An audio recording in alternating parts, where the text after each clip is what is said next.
আলাস সালাওয়াত, সমস্ত নামাজের হেফাজত করো, যোহরের নামাজের হেফাজত করো, আসরের নামাজের হেফাজত করো, মাগরিবের নামাজের হেফাজত করো, মাগরিবের নামাজের হেফাজত করো, ইয়াশার নামাজের হেফাজত করো, এমনকি ফজরের নামাজের হেফাজত করো।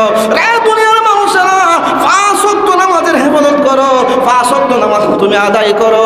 আল্লাহ রাব্বুল আমিন হাফিজু সালাত, সালাতুনের বহুবচন সালাওয়াত, সমস্ত নামাজ অর্থাৎ পাঁচ ওয়াক্তের নামাজের হেফাজত করো। ভাইরা আমার, পাঁচ ওয়াক্ত নামাজের কথা আল্লাহ বলে, এরপরে আল্লাহ বলেন ওয়াসসালাতিল উস্তা।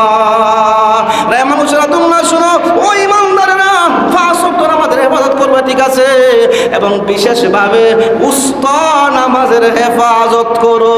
উস্তা ভাইরা আমার কোনটা? মধ্যম। উস্তা অর্থ কি? মধ্যম। উস্তা হলো মধ্যম নামাজ। আসরের আগে কয় ওয়াক্ত? আসরের আগে কয় ওয়াক্ত? 2 ওয়াক্ত। আর আসরের পরে কয় ওয়াক্ত? 2 ওয়াক্ত। দেখা যায় আগে এবং পিছনে 2 মাঝখানে হলো আসর।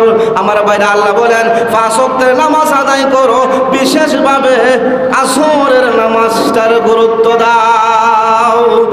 الحمد لله نحمده ونستعينه ونستغفره ونؤمن به ونتوكل عليه ونعوذ بالله من شرور أنفسنا ومن سيئات أعمالنا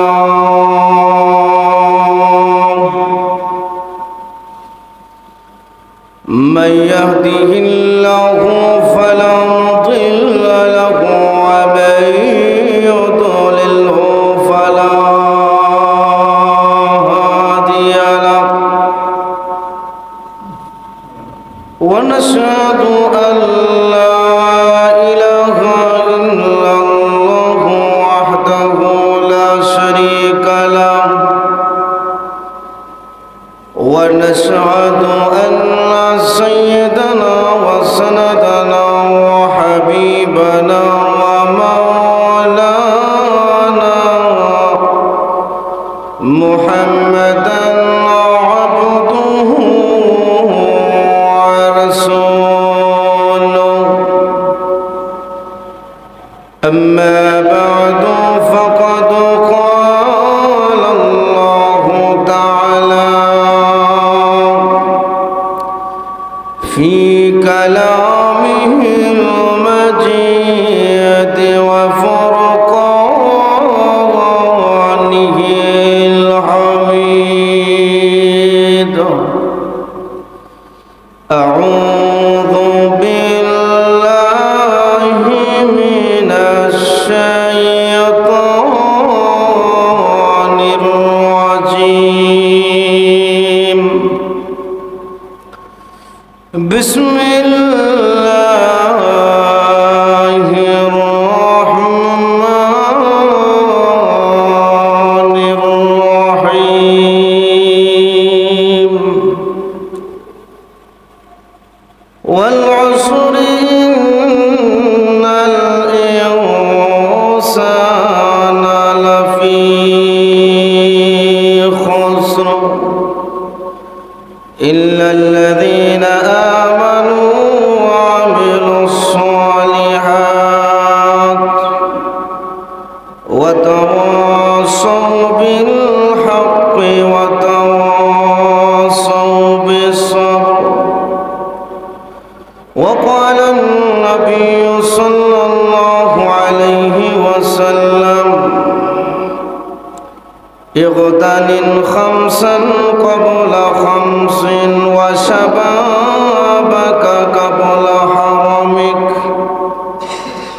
وصحتك قبل سقمك وغناءك قبل فقرك وفراغك قبل شغلك وحياتك قبل موتك أو كما قال عليه الصلاة والسلام. সবাই মহব্বতে দুরূদ শরীফ পড়ি। সাল্লাল্লাহু আলা সাইয়্যিদিনা ওয়া মাওলানা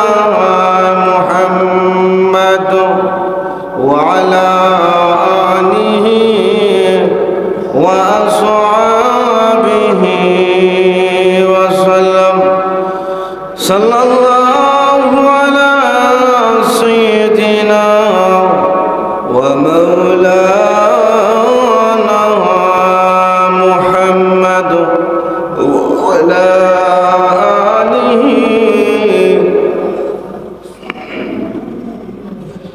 بلغ العلا بكماله كشف الضجى بجماله حسنت جميع خصاله صلوا عليه.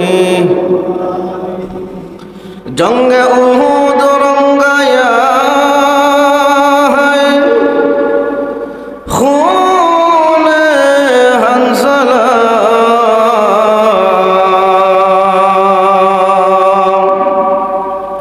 हुसैन के खून से रंगाया है जंग करबला बलगल उला कशफ तुझा बिजमालिही हसनत जमीउ खिसालिही सल्लु ला इलाहा इल्लल्लाह.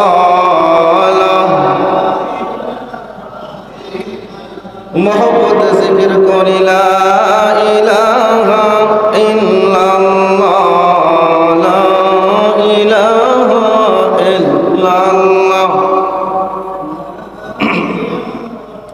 इल्लल्लाह ला इलाहा ইল্লাল্লাহ. এই কালিমার জন্য বেলাল নির্যাতিত মক্কায় জান চলে যায় মান চলে যায় তবু জবানে ইল্লাল্লাহ লা ইলাহা ইল্লাল্লাহ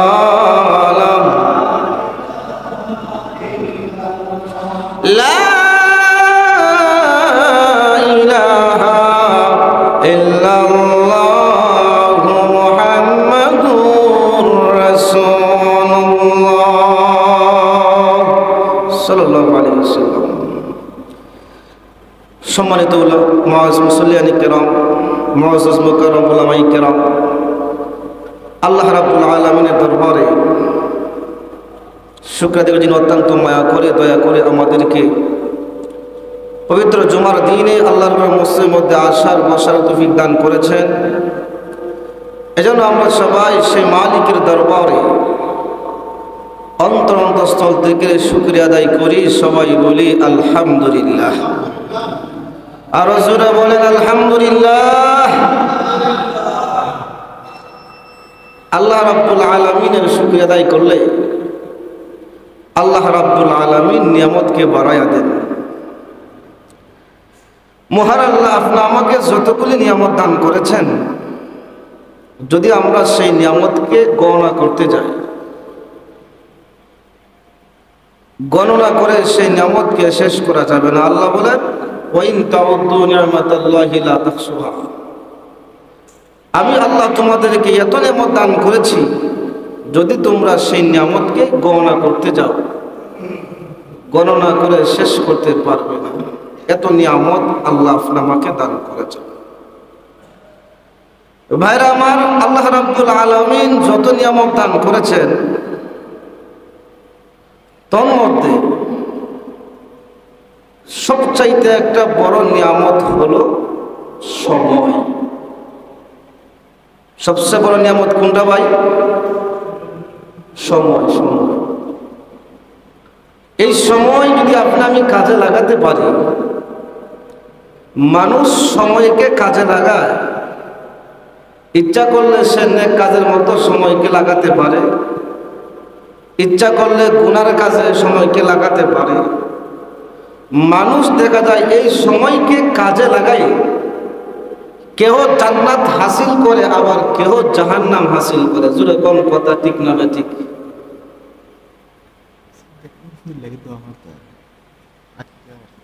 কথা বলছেন? এই সময় সময় কিন্তু সবার জন্য, কিন্তু এই সময়টা কেউ কাজে লাগায় জান্নাত হাসিল করে, আবার কেউ কাজে লাগায় জাহান্নাম হাসিল করে। যদি আপনি আমি সময়টাকে কাজে লাগাতে পারি, কি কাজে? দিনে কাজে, আল্লাহর কাজে লাগাতে পারি, তাহলে এই সময়টা দ্বারা আমি জান্নাত উপার্জন করলাম। যে সময়ের কি গুরুত্ব, এই সময়ের গুরুত্বের বিষয়ে আজকে আমার তেলাওয়াতকৃত সূরাতে আল্লাহ আলোচনা করছেন যে আমাদের সময়টা কেমন গুরুত্ব দেওয়া দরকার। আসেন আমি আপনাদের সামনে যে সূরা তেলাওয়াত করেছি, এই সূরার নাম হলো সূরাতুল আসর। পবিত্র কোরআনুল কারিমে 114 সূরা আছে, 30 পারা আছে। এই 30 পারার ভিতরে 103 নম্বর সূরা হলো সূরাতে আসর। কত নম্বর সূরা ভাই? 103 নম্বর সূরা, সূরা আসর। কত পারা? 30 পারা। এই সূরাতুল আসরের ভিতরে আয়াত সংখ্যা হলো 3টা। আয়াত সংখ্যা হলো 3, শব্দ হলো 14টি, অক্ষর হলো 68টি অক্ষর। আর এই সূরাটা হলো মক্কি সূরা। তো আমি এই সূরার পরিচয়টা জানলাম যে 1 নম্বর হলো কি, এই সূরাটা হলো 30 নম্বর পারা। 2 নম্বর হলো কি, এই সূরার মধ্যে 3টি আয়াত আছে। 3 নম্বর হলো 14টি শব্দ আছে। 4 নম্বর হলো 68টি অক্ষর আছে। 68টি অক্ষর আছে। আর শ্রেণী হিসাবে এই সূরা হলো মক্কি। পবিত্র কোরআনুল কারিমের কিছু কিছু সূরা নাজিল হয়েছে মদিনা, আবার কিছু কিছু সূরা নাজিল হয়েছে মক্কায়। সেই হিসাবে এই সূরা হলো মক্কি। এখন আসেন, এই সূরাটা যদিও একবারে দেখতে ছোট, কিন্তু এই সূরার আলোচনা অনেক এত বেশি। আমাদের সমাজে মানুষ মরিচ আছে, মরিচ ছিলেন মরিচ, একটা হইল লম্বা মরিচ আর একটা হইল কাঁচা মরিচের মধ্যে কিছু কিছু পার্থক্য আছে। একটা কাঁচা মরিচ হইল একবারে ছোট, কিন্তু যদিও একবারে ছোট, কিন্তু এই কাঁচা মরিচটা খুবই ঝাল। দেখতে ছোট কিন্তু খাইতে গেলে অনেক ঝাল। ঠিক তেমনি ভাবে এই সূরাতুল আসরটা যদিও দেখতে ছোট, 3 আয়াত সূরা, 68টি অক্ষর, 14টি শব্দ, কিন্তু এই সূরা এত ফজিলত, এত মর্ম। ইমাম শাফি রহমাতুল্লাহ আলাইহি বলেন, যদি কোনো মানুষ এই সূরাতুল আসরকে নিয়ে গবেষণা করে, চিন্তা ধারণা করে, তার জীবনের জন্য, নাজাতের জন্য এই সূরাতুল আসরে যথেষ্ট। যদি আমি এই সূরাতুল আসরকে নিয়ে গবেষণা করি,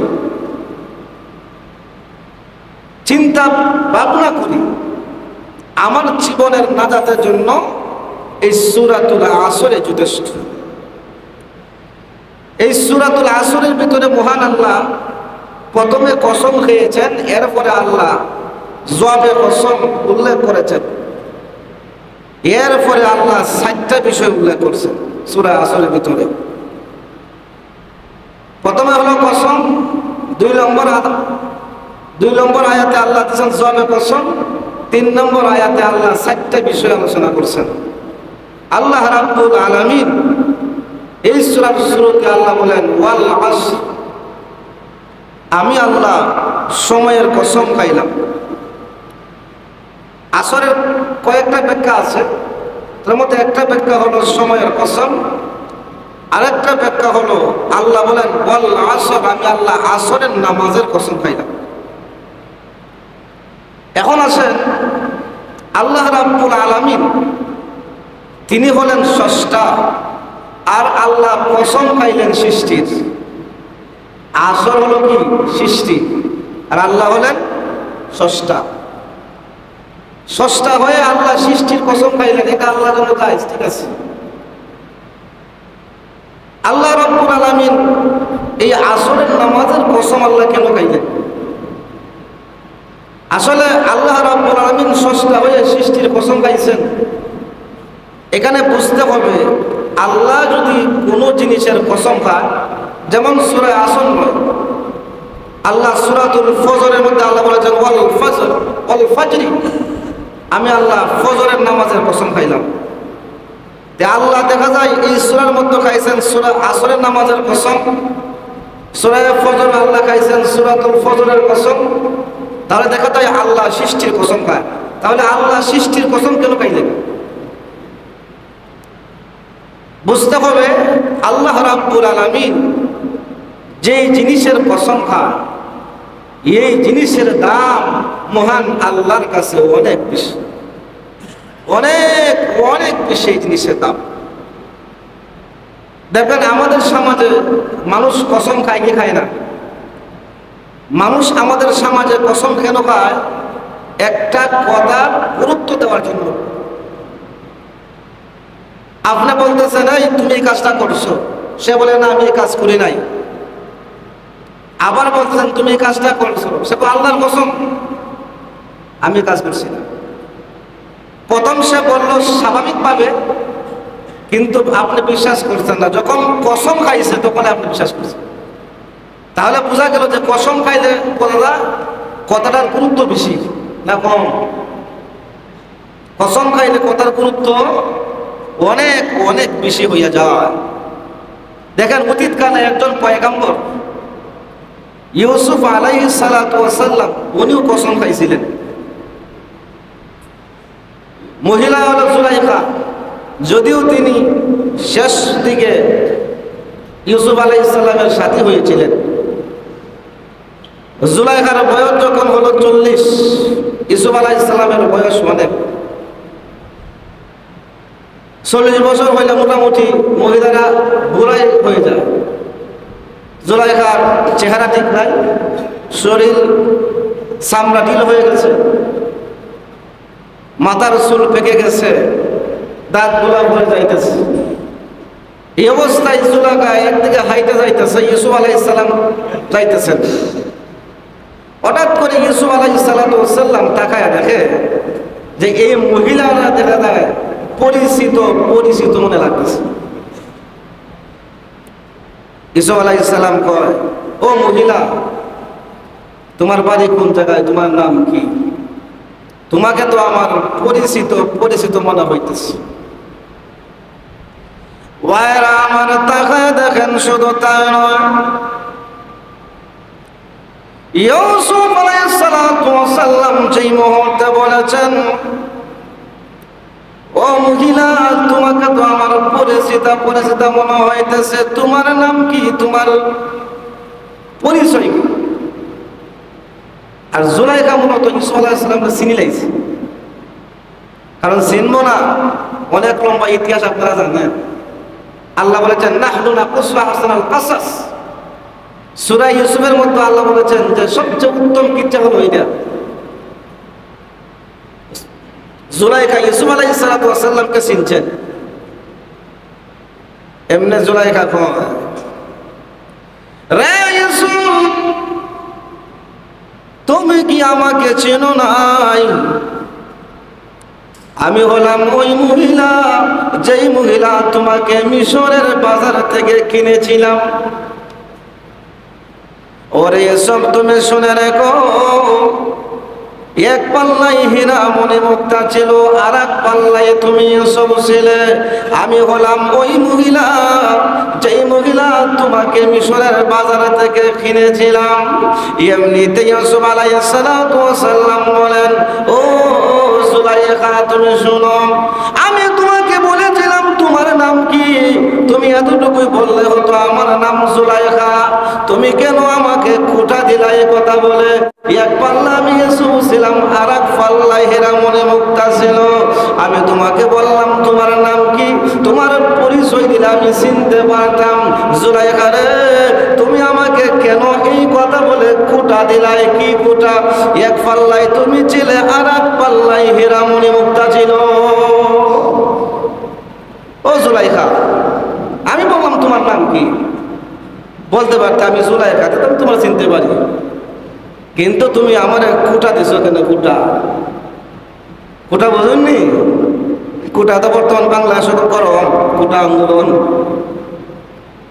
ভাইরা আমার, যাই হোক, ইউসুফ আলাইহিস সালাম এই কথা বলছে। আসলে একটা কথা না বললেন, সেই কথাটা হইল, যারা প্রেম করে শেখা এদের ভিতরে বলো অনেক জ্বালা, অনেক জ্বালা। কারণ ইউসুফ আলাইহিস সালামকে তো জুলাইখা অনেক মহব্বত করত, কিন্তু মহব্বত যদি করেছে বাস্তবিক দেখা হয় নাই। ইউসুফ আলাইহিস সালামকে জুলাইখা কিজির কিজির ভালোবাসা দিছে, কিন্তু ইউসুফ আলাইহিস সালাম 100 টাকা দেয় নাই। আমরা সমাজ কিছু কিছু মানুষ প্রশ্ন করে, হুজুর যদি ইউসুফ আর জুলাইখা যদি তারা প্রেম করতে পারলো, আমরা কেন করতে পারবো না?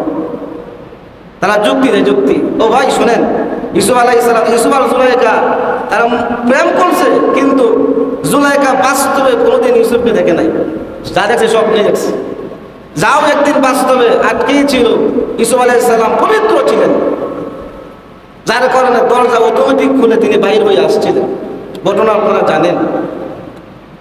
তো যে কথাটা বলতেছিলাম, জুলাইখার ভিতরে খুব কষ্ট। জুলাইখা বলে, ইউসুফ তুমি শোনো, তোমাকে পাওয়ার জন্য আমার 18 বছরের যৌবনকাল শেষ হয়ে গিয়েছিল। তোমাকে পাওয়ার জন্য আমার যৌবনকাল একে একে শেষ হয়ে গিয়েছে। শুধু তাই নয়, আমার চুল পেকে গেছে, আমার জীবনের কোনো দাম ছিল না। বলি ইউসুফ, যেহেতু তোমাকে আমি পাই নাই, এই জন্য বিচ্ছেদের জ্বালায়, মনের কষ্টের জ্বালায় তোমাকে কথাটা বললাম। যে মনের কষ্টের কারণে তোমাকে আমি কথাটা বললাম। ইউসুফ আলাইহিস সালাম কয়, জুলাইখা, এই মুহূর্তে তুমি আমার কাছে যা চাইবে আমি তোমার তাই দেব। জুলাইখা কয়, ইউসুফ, যে সময় দেওয়ার ওই সময় দিছ না, আর অনেক দিবা, এটা আমার বিশ্বাস হয় না। যে সময় চাইছিলাম ওই সময় দিলা না, আর অনেক দিবা, অনেক। আমি বুড়া মহিলা, আমার নিয়ে কিতা করবা? বুড়া মহিলা নিয়ে কিতা করতো? কোন চাই বুড়া মহিলার বিয়া করে কিতা করতো? ঘরের মধ্যে বসায় বসায় খাওয়াই না। জুলাইখা কয়, ও ইউসুফ, যে সময় দেওয়ার ওই সময় দিছ না, আমার বিশ্বাস হয় না তুমি যে দিবা। এমনিতে ইউসুফ আলাইহিস সালাম কয়, জুলাইখা, তুমি আসলে আমাকে চিনো নাই, আমাকে তুমি চিনতে ভুল করেছ। রে জুলাইখা, তুমি আসলে এতদিন আমাকে চিনো নাই, আমাকে চিনতে তুমি ভুল করেছ। এতদিন শুধু তুমি আমাকে উপভোগ করার জন্য চেষ্টা করেছিলে। ওরে জুলাইখা, তুমি আমাকে চিনো নাই। কারিম বনো, কারিম বনো, কারিমিন, ইউসুফ বনো, ইয়াকুব বনো, ইসহাক বনো, ইব্রাহিম। ও জুলাইখা, তুমি শোনো, তুমি আসলে আমাকে এতদিন চিনো নাই, চিনতে ভুল করেছ। আমি হলাম সম্মানের ঘরের সম্মানী, আমি হলাম সম্মানী, আমার বাবাও সম্মানী, আমার দাদাও সম্মানী। আমি হলাম নবী, আমার বাবাও নবী ছিল, আমার দাদাও নবী ছিল। আমি হলাম সম্মানের ঘরের সম্মানী।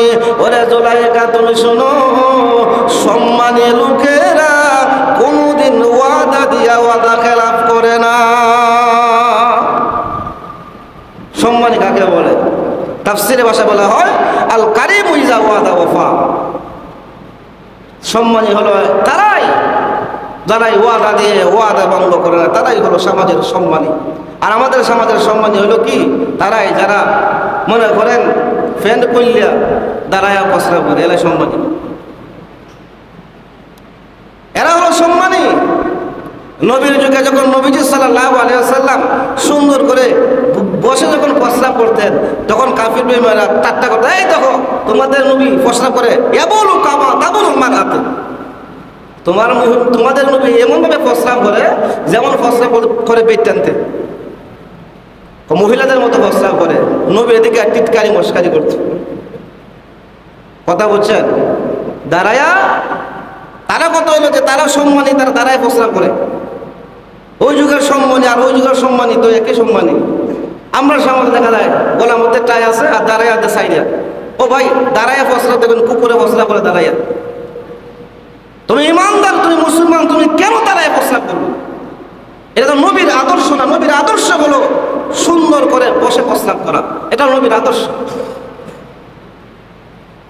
তো যে কথাটা বলতেছিলাম যে তাফসিরে ভাষা বলা হয় আল কারিম ইজা ওয়াদা ওয়াফা। সম্মানী হলো ওই সমস্ত মানুষ যারা ওয়াদা দিয়া ওয়াদা খেলাফ করে না, এরাই হলো সমাজের সম্মানী। আর আমরা সমাজ তো ওয়াদা খেলাফ আছি। যাই হোক ভাইরা, আমার যে কথা বলতেছিলাম, ইউসুফ আলাইহিস সালাম, ও জুলাইখা, তুমি আমার এতদিন চিনছো না, খালি বুক করার জন্য চেষ্টা করছো। ইউসুফ আলাইহিস সালাতু ওয়াস সালাম উনি বলেন কারিম ইবনু কারিমিন, আমি বললাম সম্মানীর করে সম্মানী, আমার বাবা সম্মানী, আমার দাদা সম্মানী, অর্থাৎ আমি নবী, আমার দাদা নবী, আমার বাবা নবী, আমার দাদা নবী, আমরা বললাম সম্মানী মানুষ। সম্মানী মানুষরা কোনোদিন ওয়াদা দিয়া ওয়াদা খেলাফ করে না। জুলাইখা, আমার বিশ্বাস হয় না, তুমি যাই বলো সম্মানী, আমার বিশ্বাস হয় না, তুমি যে আমার দিবা বিশ্বাস হয় না। এমনি ইউসুফ আলাইহিস সালাম কয়, রে জুলাইখা তুমি শোনো, তোমাকে বললাম তুমি বিশ্বাস করলাম। জুলাইখা শোনো, আমার নবুয়তের কসম খেয়ে বললাম, আমার বাবার নবুয়তের কসম খেয়ে বললাম, আমার দাদার নবুয়তের কসম খেয়ে বললাম, ওরে জুলাইখা, এই মুহূর্তে তুমি যা চাইবা আমি তোমাকে দেব। জুলাইখা বন্ধু, একদিকে বন্ধু পরিচয় দিছ, আর একদিকে সম্মানিত ব্যক্তি পরিচয় দিছ, আর ওনে আবার নবুয়তের কসম খাইছ, ওনে আমার বিশ্বাস হয় তুমি দিবা। তাহলে প্রথম আল্লাহর পয়গম্বর স্বাভাবিকভাবে একটা কথা বলছিল, বিশ্বাস করে নাই। যখন কসম খাইছে তখনও কি হয়েছে, কথা আর বিশ্বাস হয়েছে। আমার আলোচ্য বিষয় এটাই ছিল, অতীতকালে একজন পয়গম্বর স্বাভাবিকভাবে একটা কথা বলছে, জুলাইখা বিশ্বাস করছে না। যখন কসম খাইল তখন বিশ্বাস হইল। এতে বোঝা গেল কসম খাইলে কথার গুরুত্ব বাড়ে না কমে? কথার গুরুত্ব বাড়ে। ইনশাআল্লাহ আসতেছে আলোচনা। আল্লাহ যে কসম খাইলেন, আল্লাহ কসম খাইয়া কোন জিনিসটা আল্লাহ বুঝাইতে চাইতেছেন, এই জিনিসটার গুরুত্ব তা ইনশাআল্লাহ আলোচনা আসবে। ইউসুফ আলাইহিস সালাতু ওয়াস সালাম যখন কসম খাইলেন, জুলাইখার বিশ্বাস হয়েছে। এখন জুলাইখা কি চাইব? কারণ আমি জুলাইখা তো বুড়া বেটি, যদি আমার বিয়া করো তো বিয়া করতো না, বুড়া বেটি বিয়া করে রেখে দাও। জুলাইখা ছিল খুব বুদ্ধিমতী, আমাদের মহিলাদের মতো নয়। যে আমাদের মহিলারা হয়তো কইল আমার সুনামগঞ্জ 5 তলা বিল্ডিং বানাই দিন, অথবা হরিপদনগর আমার 10 তলা বিল্ডিং বানাই দিন। কথা ঠিক না ঠিক? কিন্তু জুলাইখা ছিল বুদ্ধিমতী, এমন একটা জিনিস চাইছে। চিন্তা করেন কোন জিনিস? একদিকে তুমি বন্ধুর পরিচয় দিয়েছ, আর একদিকে সম্মানী বলেছ, আর একদিকে তোমার নবুয়তের কসম খেয়েছ। ইউসুফরে যদি দিতে হয় আমার 18 বছরের যৌবন কালটা ফিরাইয়া দিলা। চিন্তা করছেন কিতা চাইছে? কোন চাই? দুনিয়ার কেউ ক্ষমতা আছে নিজে যৌবন কাল ফিরাইয়া দেওয়া? কিতা কোন ক্ষমতা আছে? এই যে আপনারা বুড়া হয়েছেন, হাজার চেষ্টা করি, দুনিয়ার সকল ডাক্তার দেখান, যৌবন কালকে আর ফিরাইয়া পাইবেন? লাইতা শাবাবা ইয়াউদ, হাজার আফসোস করলেও যৌবন কালটা আর ফিরে আসবে না। ইউসুফ আলাইহিস সালাম কোনো কথা কয় না। এই রে চিন্তা, ওনার আসলে চিন্তার ধ্যান হলো আল্লাহর দিকে, যে চাইল এটা তো আমার দ্বারা সম্ভব না। ইউসুফ আলাইহিস সালাতু ওয়াস সালাম কোনো কথা বলে না, আর অন্তরে আল্লাহর কাছে বলেন, প্রভু তুমি সব কিছু করতে পারো, ফাআলুল লিমা ইউরিদ। ওগো আল্লাহ, তুমি সব কিছু করতে পারো, দুনিয়ার এমন কিছু বাদ নাই। আল্লাহ, জুলাইখা এমন একটা জিনিস ছায়া বইছে, যদি আমি আগে জানতাম জুলাইখা এই জিনিস চাইবে, আমি দিতাম না। এখন ছায়া বইছে, এখন যদি না পাই আমার বাবার নবুয়ত মিথ্যা হয়ে যাবে, আমার নবুয়ত মিথ্যা হয়ে যাবে, আমার নবুয়তের মধ্যে কলঙ্কের দাগ লাগবে। আল্লাহ তুমি সব কিছু করতে পারো, ফাআলুল লিমা ইউরিদ। এমনিতে আল্লাহ রাব্বুল আলামিন ওহী পাঠাইয়া দিলেন। ওই ইউসুফ পয়গম্বর আর চিন্তা করবেন না, চিন্তা করার কারণ নাই, আমি আল্লাহ সব কিছু পারি। আমার বাইরে এমনিতে দেখা যায় জুলাইখার চুল ছিল ফাঁকা, হয়ে গেছে খালা। আপনার চামড়া ছিল ঢিলা, হয়ে গেছে আপনার পরিপাটি হয়ে গেছে। দাঁত ছিল না, দাঁতও আস্তে আস্তে। জুলাইখা দেখা যায় 18 বছরের যুবতী হইয়া ইউসুফ পয়গম্বরের পাশে দাঁড়ায় আছে। সুবহানাল্লাহ কইতেন না? 40 বছর থেকে বুড়া বুড়ি জন হয়েছে, সুবহানাল্লাহ কোয়ার কথা কি কথা না? এটা জোরে আসলে বলেন সুবহানাল্লাহ। দেখেন এখানে একটা বিষয়, বুড়া মানুষ জান্নাতে যাইতো না।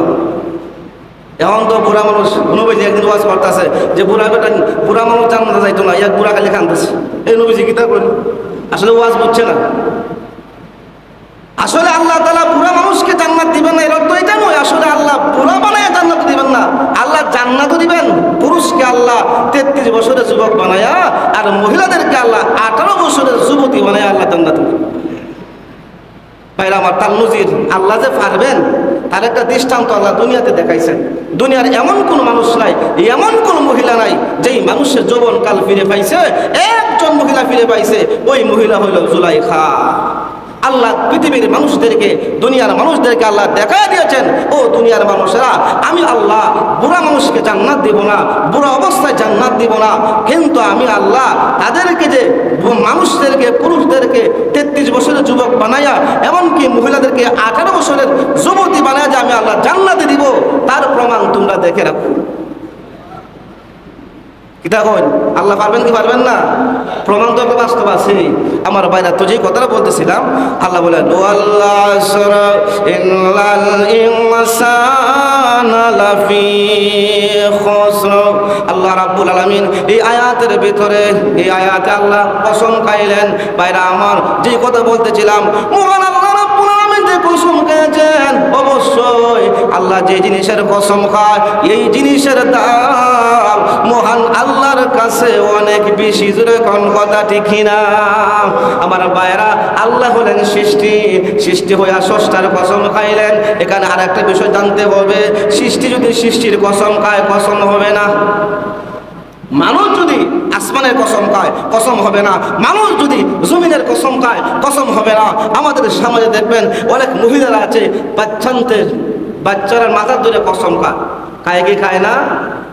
খায়। এজন্য ভাই একটা মাসআলা আমাদের জানা দরকার, সৃষ্টি হয়ে যদি সৃষ্টির কসম খায়, এই কসম হবে। এমনকি সৃষ্টি হইয়া সৃষ্টির কসম খাওয়া জায়েজ নাই। সৃষ্টি হইয়া সৃষ্টির কসম খাওয়া কিতা নাই? জায়েজ নাই। এজন্য আমরা আল্লাহর কসম ছাড়া মাখলুকের কসম, আসমানের কসম, জমিনের কসম, এগুলা খাওয়া জায়েজ না। একদম আমাকে গাড়ি উঠার পরে দেখা যায় একটা হিন্দি গান, হিন্দি গান বোঝেননি আপনারা? উর্দু আর কি। মুঝে তেরা কসম, মুঝে কি তেরা কসম। গান যে বাজায়, গান বাজানো তো হারাম, গান শোনা তো চাইছ না, কিন্তু কি যে বাজায় তার মাথার গেলু নাই, অর্থ তো বুঝেই না। হিন্দি গানও দেখবেন, নাউজুবিল্লাহ বক্স ছাড়লে পরে আসমান জমিন কাঁপে বোঝা যায়। হিন্দি গানও বক্সের চাউন বেশি, দেখেন তো সে বাদে মুঝে তেরা কসম, মানে আমি তোমার কসম পাইলাম। মুঝে মানে আমি, তেরা মানে তোমার। মুঝে তেরা কসম, আমি তোমার কাছে কসম, মানে ফুয়াও কইতেছে, ছেলে কইতেছে মেয়েকে, আমি তোমার কসম পাইলাম, আমি আসমান জমিনের কসম খাইয়া বলতেছি, তোমার ছাড়া অন্য কেউ বিয়া করতাম না। আসেনি আমার সমাজে এরকম? আসেনিও মাতুলে দিয়ে আপনারা? আমার ভাইরা, বিবাহের আগে সম্পূর্ণ প্রেম ভালোবাসা হারাম, হারাম, হারাম। বিবাহের আগে যেই ছেলে ফোনে কথা বলে মহিলার সাথে, সে তার 24 ঘন্টা জিনা হইতেছে, মুখের জিনা হইতেছে, মুখের জিনা। খেয়াল রাখবেন, মুখের জিনা হইতেছে। বিবাহের আগে পুরুষ অথবা মহিলা, একজন মহিলা যদি তার বিবাহ অন্য স্বামীর কাছে হয়ে গেছে, যদি তার স্বামী ছাড়া অন্য পুরুষের সাথে কথা বলে, সে গুনাহ করতেছে। বিবাহ হয় নাই আর ছেলে আর মেয়ে যদি কথা বলে, এটাও গুনাহ হইতেছে। প্রতিদিন কথা বলতেছে, প্রতিদিন জিনা হইতেছে, প্রতিদিন মুখের জিনা হইতেছে, মুখের জিনা হইতেছে, চোখের জিনা হইতেছে, খবর নাই আমাদের।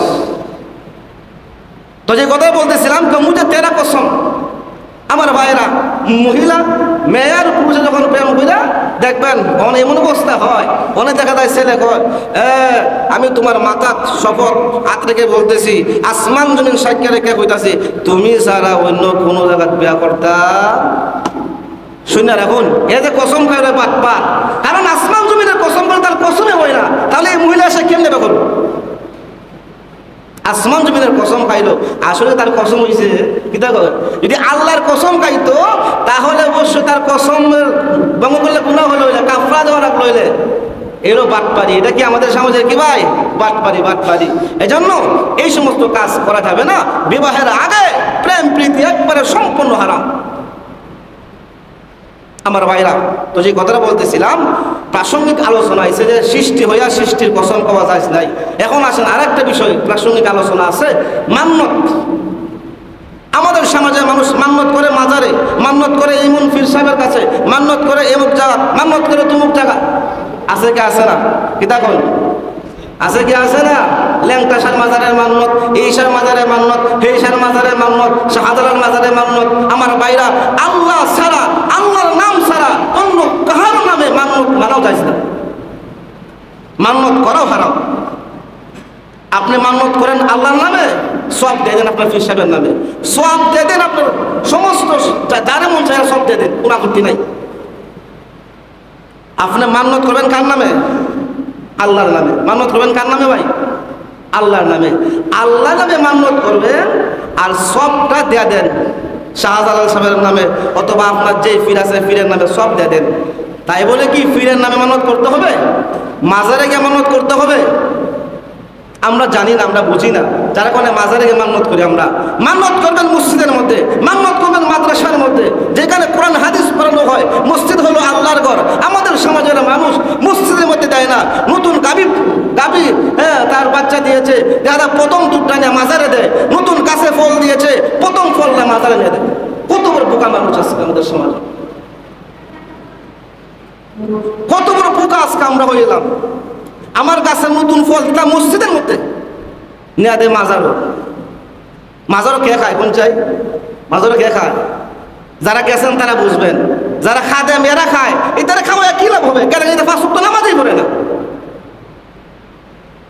যারা 5 ওয়াক্ত নামাজ পড়ে না, এটারা খাওয়া কি লাভ? মাজারে খাদেম কোদামা খাইয়া পেট মোটা করে। এক জায়গা দেখলাম, গেছিলাম, হুজুর আমার এত বড় একটা মুরু, কয়টা মাজার বানিয়ে দেওয়া লাগবে? মাজার আছে আপনার এই এলাকাতে, নাম হইতাম না। বড় মুরুখ জবক হইয়া উরুসের দিন নে দেখাও, হিসাবে নিয়ে দেখা। মান্নত, এটা মান্নত। আমার বাইরে জন্য যে কথা বলছিলাম, মান্নত একমাত্র আল্লাহর নামে করবেন। আল্লাহর নামে করার পরে বাদ বাকি সব আপনি দিয়ে দেন, আপনার যে কোনো মুর্দার নামে কোনো সমস্যা নাই। তো আল্লাহ বলেন, ওয়াল আসর ইন্নাল ইনসানা লাফি খুসর। আল্লাহ রাব্বুল আমিন বলেন, ওয়াও আই কসমিয়া, আল্লাহ বলেন আসরের কসম, আসরের নামাজের কসম। আল্লাহ আসরের নামাজের কসম কেন খাইলেন? ভাইরা আমার, আসরের নামাজের কি গুরুত্ব রয়েছে, যার কারণে মহান আল্লাহ আসরের নামাজের কসম খাইছে। আল্লাহ রাব্বুল আমিন আসরের নামাজের কসম আল্লাহ কেন খাইলেন? অবশ্যই আমি প্রথমে বলছিলাম যে আল্লাহ যে জিনিসের কসম খায়, এই জিনিসের দাম মর্যাদা আল্লাহর কাছে অনেক অনেক বেশি। তাহলে হুজুর, আল্লাহ যে আসরের নামাজের কসম খাইলো, আসরের নামাজ আবার কি গুরুত্ব? গুরুত্ব আছে কিনা নাই? যেরকম গুরুত্ব আছে কিনা নাই? আল্লাহ কোরআনে বলেন, হাফিজু আলাস সালাওয়াত ওয়াস সালাতিল উসতা। আল্লাহ রাব্বুল আমিন বলেন, রে পৃথিবীর মানুষেরা তোমরা শুনো, হাফিজু আলাস সালাওয়াত, সমস্ত নামাজের হেফাজত করো। যোহরের নামাজের হেফাজত করো, আসরের নামাজের হেফাজত করো, মাগরিবের নামাজের হেফাজত করো, মাগরিবের নামাজের হেফাজত করো, ইয়াশার নামাজের হেফাজত করো, এমনকি ফজরের নামাজের হেফাজত করো। রে দুনিয়ার মানুষেরা 5 ওয়াক্ত নামাজের হেফাজত করো, 5 ওয়াক্ত নামাজ তুমি আদায় করো। আল্লাহ রাব্বুল আমিন হাফিজু সালাত, সালাতুনের বচন সালাওয়াত, সমস্ত নামাজ অর্থাৎ 5 ওয়াক্তের নামাজের হেফাজত করো। ভাইরা আমার 5 ওয়াক্ত নামাজের কথা আল্লাহ বলে, এরপরে আল্লাহ বলেন ওয়াসসালাতিল উস্তা। রে মানুষেরা তোমরা শোনো, ওই ইমানদারেরা 5 ওয়াক্ত নামাজের হেফাজত করবে, ঠিক আছে, এবং বিশেষভাবে উস্তা নামাজের হেফাজত করো। উস্তা ভাইরা আমার কোনটা? মধ্যম। উস্তা অর্থ কি? মধ্যম। উস্তা হলো মধ্যম নামাজ। আসরের আগে কয় ওয়াক্ত? আসরের আগে কয় ওয়াক্ত? 2 ওয়াক্ত। আর আসরের পরে কয় ওয়াক্ত? 2 ওয়াক্ত। দেখা যায় আগে এবং পিছনে 2 মাঝখানে হলো আসর। আমার ভাইরা আল্লাহ বলেন 5 ওয়াক্তের নামাজ আদায় করো, বিশেষভাবে আসরের নামাজটার গুরুত্ব দাও। আমার ভাইরা আসরের নামাজের গুরুত্ব আমি কেন দেব? আসরের নামাজের গুরুত্ব এমন একটা সময়, আসরের সময়টা এমন একটা সময়, যেই সময় মানুষের অবহেলায় মধ্যে কেটে যায়। কেউ যায় বাজারে, কেউ যায় হাটে, কেউ যায় বাজারে, কেউ তাকে কামে কর্মের মধ্যে, মহিলারা তাকে রান্না বান্না। আর আসর থেকে নিয়ে মাগরিবের সময়টা একবারে স্বল্প স্বল্প। এই জন্য আল্লাহ রাব্বুল আমিন বিশেষভাবে আসরের নামাজের কথাটা উল্লেখ করলেন। কারণ হলো মানুষ আসরের টাইমে যায় বাজারে, বাজারে যাইতে যাইতে আসরের সময় শেষ হয়ে যায়, মানুষের নামাজ কাজা হয়ে যায়, মানুষ বাজার করতে করতে আসরের নামাজ ফৌত হয়ে যায়। পায়রা আমার শুধু তাই নয়, আসরের নামাজের কেমন গুরুত্ব আল্লাহ নবী বিশ্ব নবী রহমাতুল লিল আলামিন বলেন, যেই ব্যক্তির আসরের নামাজ ছুটে গেল, আসরের নামাজ ফৌত হয়ে গেল, ছুটে গেল, তার পরিবার পরিজন ধন সম্পদ ধ্বংস হয়ে গেলে যেরকম ক্ষতি, এর চাইতে আরো বেশি ক্ষতি হলো আসরের নামাজ ছুটে যাওয়ার কারণে। আসরের নামাজ ছুটে গেল, যার পরিবার পরিজন ধন সম্পদ ধ্বংস হয়ে গেলে যেরকম ক্ষতি, এর চাইতে আরো বেশি ক্ষতি হলো আসরের নামাজ ছুটে গেল। ও মুসলমান, তাহলে আসরের নামাজের গুরুত্ব আছে কিনা? নাই। আসেনি গুরুত্ব? কি দেখো আমার ভাইরা, আজকে তো আমাদের আসর যায়, আসরে গেল গসর মসর, মাগরিব গেল খামেতে, এশা গেল খাওয়া দাওয়া, ফজর গেল ঘুমে। আল্লাহ জোহর মাফ করে দিয়েন। আসরে গেল গসর মসর, মাগরিব গেল খামেতে, এশা গেল খাওয়া দাওয়া, ও মুসলমান ফজর গেল ঘুমেতে। জোহর তো আল্লাহ জোহরটা আপনি মাফ করে দেন। আল্লাহ কেমনে মাফ করো? তুমি আসরটা কাটাইলা গসর মসর কইরা, মাগরিব খাটাইলা খামে, এশা খাটাইলা খাওয়া দাওয়া, আর ফজরের সময় এমন ঘুম দিলা একবারে সূর্য উঠে গেছে, খবর নাই। খবর আছে না আমাদের? আজকে ইমানদাররা মায়ের কেন খায়? ইমানদার কি আছে? নামাজ আমার 5 ওয়াক্ত নামাজে নাই, তা আমরা মায়ের খাবো না? কিতা করবো? ইমানের শক্তি কোথায় থেকে আসবে? আমার ভাইরা, তো যে কথাটা বলতেছিলাম, আল্লাহ আসরের নামাজের কসম কেন খাইলেন? 2টা কারণে খাইছেন। 1 নম্বর হলো আসরের নামাজের গুরুত্ব, আর 2 নম্বরটা হলো বুখারীর হাদিস শরীফে আসছে যে আসর এবং ফজরের সময়, এটা বলে আলোচনা শেষ করব ইনশাআল্লাহ। আসর এবং ফজরের সময় আমার ভাইরা পৃথিবীতে, সারা পৃথিবীতে আসর আর ফজরের টাইমে ফেরেশতাদের মহাসম্মেলন হয়। সুবহানাল্লাহ বলতেন না যে হুজুর মানুষের মহাসম্মেলন শুনলাম, মানুষ মহাসম্মেলন করে, আবার ফেরেশতাদের মহাসম্মেলন। হাদিসের মধ্যে আছে, বুখারী শরীফের হাদিস আছে। কেমনে? আমার ভাইরা 2 দল ফেরেশতা আছে। কয় দল? এক দল ডিউটি করে দিনে, আর এক দল ডিউটি করে রাত্রে। যারা দিনে ডিউটি করে তারা আসে কোন সময়? ফজরের সময়। আবার যখন ডিউটি শেষ হয়ে যায় চলে যায় কোন সময়? আসরের সময়। আর এক দল ফেরেশতা যখন রাত্রে ডিউটি করে, ওই ফেরেশতারা আসরের সময় আসে, আবার ফজরের সময় চলে যায়। এই যে ফেরেশতারা আসা যাওয়া করে, এই সময় আসর আর ফজরের টাইমে সারা পৃথিবীতে ফেরেশতাদের মহাসম্মেলন হয়। আমার ভাইরা, ফেরেশতারা শুধু আসেন না, আল্লাহর কাছে গিয়ে রিপোর্ট পেশ করেন। রিপোর্ট একদল ফেরেশতা এলো, মনে করেন দিনের ডিউটি ফেরেশতারা আসছে, আসরের পরে যখন তারা যায় গিয়ে আল্লাহর কাছে গিয়ে রিপোর্ট পেশ করে, রিপোর্ট আপনি আমার বিষয়ে রিপোর্ট পেশ করে। আমার ভাইরা, আল্লাহ ফেরেশতা জিজ্ঞাসা করে, ফেরেশতারা আমার বন্দাদেরকে কোন অবস্থায় রেখেছ? আজ যখন চাই, আল্লাহ কি জানে না বন্দারা কোন অবস্থায় আছে? আল্লাহ জানেনি? ফেরেশতাদেরকে জিজ্ঞাসা করে, ফেরেশতা আমার বন্দারা কোন অবস্থায় আছো, তাদেরকে কোন অবস্থায় রেখেছো? কিন্তু আল্লাহ কিন্তু দেখতেছেন যে ফেরেশতা বন্দারা কোন অবস্থায় আছে। এসব কিছু জানার পরেও আল্লাহ আবার কেন ফেরেশতাদেরকে জিজ্ঞাসা করেন? এর কারণ আছে। এর কারণ কি? এর কারণ হইল আল্লাহ যখন মানুষ বানাইতেছিলেন তখন আল্লাহ ফেরেশতাদেরকে বলেছিলেন ওয়াইয ক্বালা রাব্বুকা লিল মালাইকাতি ইন্নী জাইলুন ফিল আরদি খলিফা ক্বালু ওয়াতাজআলু ফিহা মান ইউফসিদু ফিহা ওয়া ইয়াসফিকুদ দিমা। আমার পায়রা আল্লাহ রাব্বুল আলামিন যখন আপনি আমাকে বানাইতেছিলেন মানুষ বানাইবেন, আল্লাহ ফেরেশতাকে বলবেন ফেরেশতারা রে আমি দুনিয়াতে মানুষ বানাইতে চাই, আমার প্রতিনিধি বানাইতে চাই। এমনিতে ফেরেশতা বলে প্রভু গো ওই মানুষকে আপনি বানায়া কি করবেন যে মানুষেরা দুনিয়াতে গিয়ে মারামারি করবে, কাটাকাটি করবে, রক্ত ঘটাইবে। আল্লাহ তোমার ইবাদতের জন্য বানাইতে হয়। আমরা ফেরেশতারা আপনার 24 ঘন্টা ইবাদত করি, মানুষের কোনো প্রয়োজন হয় না। আল্লাহ রাব্বুল আলামিন বলেছিলেন ইন্নী আ'লামু মা লা তা'লামুন। ও ফেরেশতারা রে আমি আল্লাহ যা জানি তোমরা তা জানো না। আমি আল্লাহ জানি আমার বান্দা দুনিয়া থেকে মারামারি করবে ঠিক, কিন্তু আমার বান্দারা যদি আমার ইবাদতের মধ্যে লাগি যায়, এমন ভাবে আমার বান্দার ইবাদত করবে তোমাদের ফেরেশতাদের চাইতে তাদের সম্মান বেড়ে যায়। আল্লাহ ওই জিনিসটা ফেরেশতাদের নলেজ আনার জন্য, যা ফেরেশতা বলছে আল্লাহ মানুষ বানায় কি করবেন, এত দুনিয়া থেকে মারামারি করবো, কাটাকাটি করবো। আল্লাহ জিজ্ঞাসা ও ফেরেশতারা আমার বান্দারা কিতা করতেছে, এনে ফেরেশতা কয় আল্লাহ যখন আমরা দুনিয়াতে গিয়েছিলাম তখন তাদেরকে পাইলাম নামাজের মধ্যে। এটা কোন নামাজ? আমার ভাইয়েরা রাতের দিনের ফেরেশতারা যখন আসছিল আয়েশা পাইছে আমাদেরকে ফজরের নামাজের মধ্যে।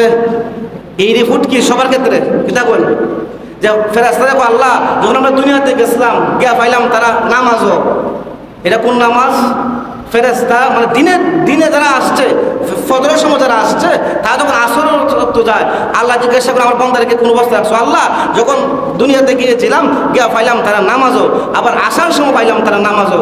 এখন আসার সময় পাইছেন আসরের নামাজও, আর যখন দুনিয়াতে আসছেন আসার সময় পাইছেন ফজরের নামাজও, আবার যাওয়ার সময় যখন চলে গেছেন পাইছেন আসরের নামাজে। এখন এই যে ফেরেশতাকে রিপোর্ট দেয় আল্লাহ তোমার বান্দা বান্দীদেরকে নামাজও দেখিয়েছি। আচ্ছা কোন চাই এই যে রিপোর্টটাকে সবার জন্য হয়? কথা বলছেন আপনার, সবার জন্য হয়নি। ও ভাই যারা ফজরের নামাজ পড়লো না তাদের জন্য হবে নি, যারা আসরের নামাজ পড়লো না তাদের জন্য হবে নি। আল্লাহ যাদেরকে নামাজে পায়, ফেরেশতা যাদেরকে নামাজে পায় তাদেরকে বিষয়ে রিপোর্ট দেয়। আমার ভাইরা আল্লাহ জানেন ফেরেশতারা বলছিল যে মারামারি করবে, এখন এই ফেরেশতাদের মুখ দিয়ে আল্লাহ এই কথা আনাইছেন যে তোমরা বলছিলে আমার বান্দারা মারামারি করবে, কিন্তু আজকে তোমাদের মুখ দিয়া বাহির হইল আমার বান্দারা নামাজ পড়তেছে, আমার ইবাদত করতেছে। এজন্য আল্লাহ ফেরেশতাদেরকে জিজ্ঞাসা করেন। আমার ভাইরা তো ফেরেশতাদের মহাসম্মেলন ফজর এবং আসরের সময় হয়, এজন্য আল্লাহ রাব্বুল আলামিন আসরের কসম খাইলেন। রাখলাম সময় কম, আল্লাহ ইনশাআল্লাহ অন্য সময় আলোচনা হবে।